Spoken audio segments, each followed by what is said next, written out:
Ayan, kumusta ho kayo mga kaboses, no? Welcome back again sa Vox Populi PH at dito po si Vox Wins. Ano po mga kaboses? Ngayon pong araw, tatalakayin ho natin mga kaboses. Kasi nagkagulo na ho ang ito nga hong usapin ho sa national budget ho ng 2025. Nagkakagulo na ho sila mga kaboses. Mga kababayan, mga kaboses, ngayon nung araw, sa kabila ho ng pangakong bagong Pilipinas, mukhang nagkagulo ho sila lahat. Ano po mga kaboses? Tila may mga sektor ho na muling naisantabi, lalo na ang edukasyon ho at kalusugan.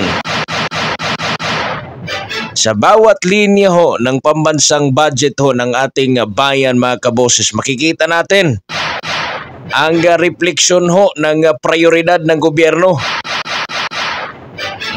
Ang tanong ho natin, ito nga ho ba talagang tugon ho sa tunay na pangangailangan ng bayan? Nagkagulo na sila eh.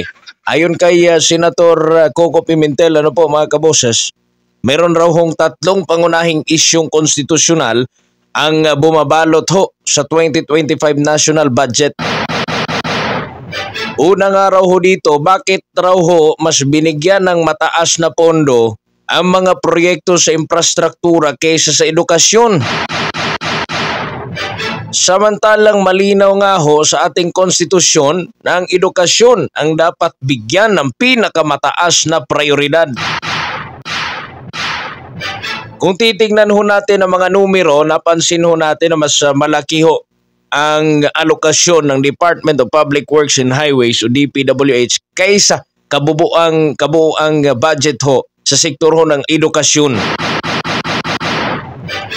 Pangalawa rin ho dito mga kaboses, tumaas nga raw ho ng halos 373 billion pesos ang mga unprogram o wala ho sa programa ng mga appropriations. Ang lagi imagine 373 billion, yung mga hindi importante mga kaboses, wala ho doon sa programa ho ng ating Pangulong Bongbong Marcos, na nagbibigay raw ho ng kakayahan sa gobyerno na gumastos ng walang malinaw na detalye. Ano ho ito? Yun po mga confidential funds. Ano po? Ang ingay nila sa confidential funds ng Vice Presidente. Although questionable naman ho talaga. Alam naman natin na questionable. Pero bakit ang iba? Ang tataas ho ng confidential fund ngayon. Ano po mga kaboses? Hindi raw ito naaayon dahil hindi maaring dagdagan ho ng Kongreso ang panukalang budget ho ng atin pong Pangulo, mga kaboses. Kasi dinagdagan ano po. Hindi maaring dagdagan. O hindi naman po sinasabing dagdag ho, hindi binabawalan kasi karapatan ho yan ng Kongreso, ano po mga kaboses, magdagdag at magbawas. Pero wag naman ho yung labis-labis sa pagbabawas doon sa mga nasa programa ho mga kaboses ng ating gobyerno, kaysa ho at dagdagan ho yung mga unprogrammed mga kaboses. Pangatlo ho, ang pag-certify rin ho daw ng budget, mga problema raw ho ito, pag-certify ng budget bilang urgent ay maaaring labag daw ho sa proseso. Sapagkat taon-taon naman itong inaasahan hong pag-usapan. Alangan naman sabihin nating urgent, baka nagmamadali sila mga kaboses dyan. Urgent daw ito. Paano natin sasabing urgent? Ito sinabi ni Senator Coco Pimentel, ano po, na bakit sasabihin nating urgent? Sapagkat taon-taon naman natin itong inaasahan na pag-usapan. Napag-usapan na ho yung mga budget na yan na kinakailangan for the next year, mga kaboses. Talagang pinag-uusapan yan. Ano po mga kaboses, yung PhilHealth zero subsidy ho. Yung DepEd may tapyas ho na 12 billion. Ano po mga kaboses yung tapyas? Tapos ngayon mga kaboses, ibabalik ho no na ni Presidente Bongbong Marcos Jr. Sinabi niya ho yun, pero siya mag-a-advise lang siya doon sa Congress, magre-recommend siya doon sa Congress, pero kung when it terms to pag-change ho doon sa mga budgeting ho na naipasa nasa General Appropriations Bill ho mga kaboses, talagang Kongreso yung tatalakay. Ibig sabihin, depende ho sa Kongreso kung ibabalik nila yung 10 billion doon sa DepEd.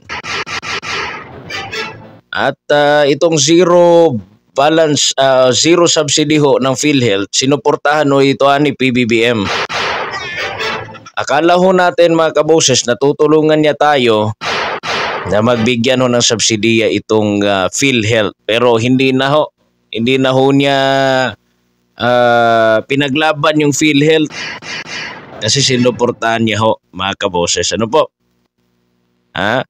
Hindi rin ho nagpahuli itong si Senator Pia Cayetano na nagpahayag ng pagkadismaya ho sa pagbawas ng budget sa Department of Education at Department of Health, mga kaboses.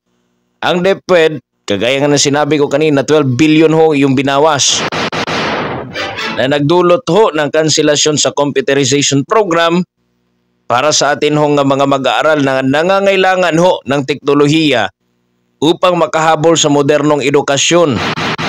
Malaki hong kawalan ito mga kaboses. Ang DOH naman ho nabawasan din ng pondo kahit pa malinaw ang pangangailangan para sa mas maayos na serbisyong pangkalusugan. Lalo na sinabi ko nga ho na sa PhilHealth, ano po mga kaboses, nagkagulo na ho sila lahat mga kaboses. Kanya-kanyang version na ho ng paglalabas ng mga hinanakit mga kaboses. Ano po, lalo na't hindi pa tayo nakakabangon ng sistema ho ng edukasyon mula sa pandemya, sana ho ibinuhos na lang ho yung programa, ano po. Gayon pa man, nilinaw rin ho ni dating Senador Ping Lacson na hindi partikular sa DepEd lamang ang pinakataas na budgetary priority kundi sa buong sektor ng edukasyon. Kung pagsamahin daw ho ang budget ng DepEd, CHED, TESDA at SUCs, mas mababa pa rin ito kumpara sa 113 trillion na pondo ng DPWH. Sabi ngo ni Ping Lacson na hindi na ito bago sa nakasanayang budgetary allocation, ngunit ang tanong ng marami, ano po ba kaboses, kailan nga ba mas bibigyang pansin ang sektor ng edukasyon at kalusugan?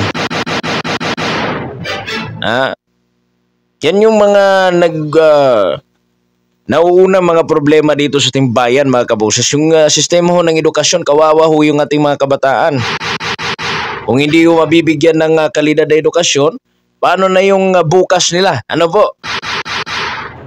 Lalo na dito sa kalusugan. Kung wala pong enough budget itong Department of Health mga kaboses, lalo na dyan sa PhilHealth, paano na po ang ating mga kababayan? Ano po? Bukod ho sa mga isyong ito, controversial ho ang pagtanggal ng 74 billion na subsidy para sa PhilHealth.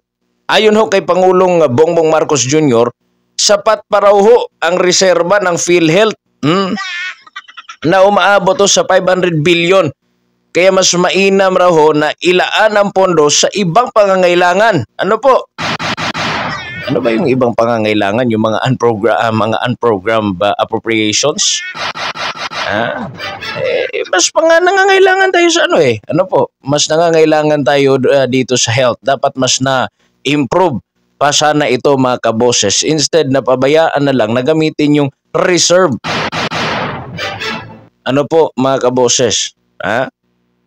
Ngunit marami ho ang nagtatanong mga kaboses, paano ho masisiguro na itong reserbang ito ay sapat upang matugunan ang pangmatagalang pangangailangan ng mga Pilipino? Ano po mga kaboses?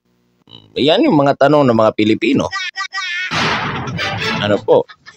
Si Senate President Juan Miguel Zubiri naman ho ay nagpahayag din ng si former Senate President Juan Miguel Zubiri nagpahayag din ng pagkadismaya sa kinalabasan ng Bicameral Conference Committee Sabi ho niya, ang bawas ng budget para sa edukasyon at kalusugan ay maaaring magdulot ng masamang epekto sa ating bansa sa hinaharap. Ang mga kabataang mag-aaral raw ho na nawalan ng akses sa teknolohiya ay maaaring mahuli sa pandaigdigang kompetisyon.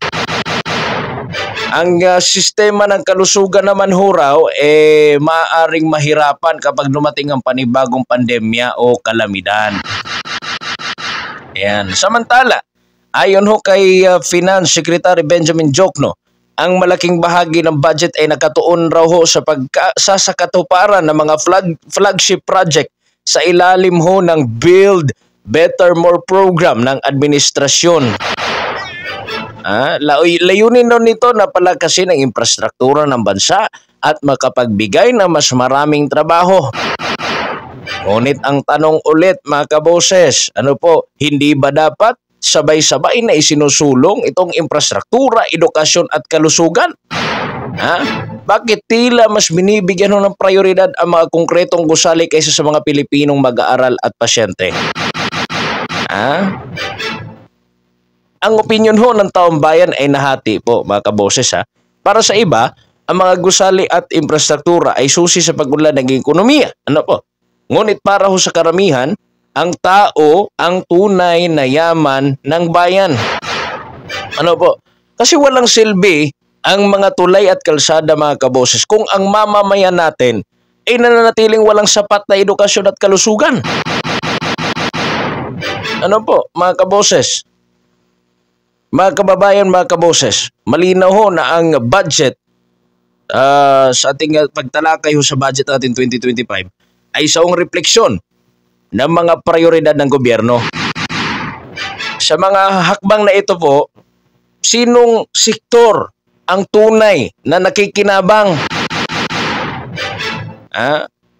Pabor ba kayo sa ganitong pamamahagi ng pondo? O nararamdaman ninyong may mga sektor na naisasantabi mga kaboses? Ang ating karapatan ay magtanong at magbigay ng opinyon. Mahalaga ho